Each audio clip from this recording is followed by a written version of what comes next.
नमस्कार मित्रांनो, आपण जर शेतकरी असाल तर हा व्हिडिओ स्पेशल आपल्यासाठी आहे।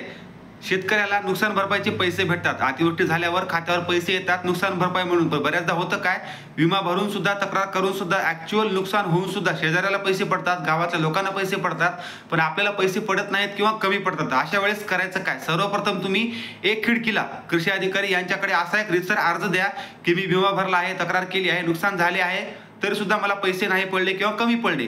तिथून काय दाद न भेटल्यास तुम्ही ज्या कंपनीचा विमा काढलाय त्या कंपनीच्या ईमेलवर तुमची तक्रार टाईप करून लेखी त्यांना पाठवा। त्यामध्ये पण सर्व गोष्टी लिहा।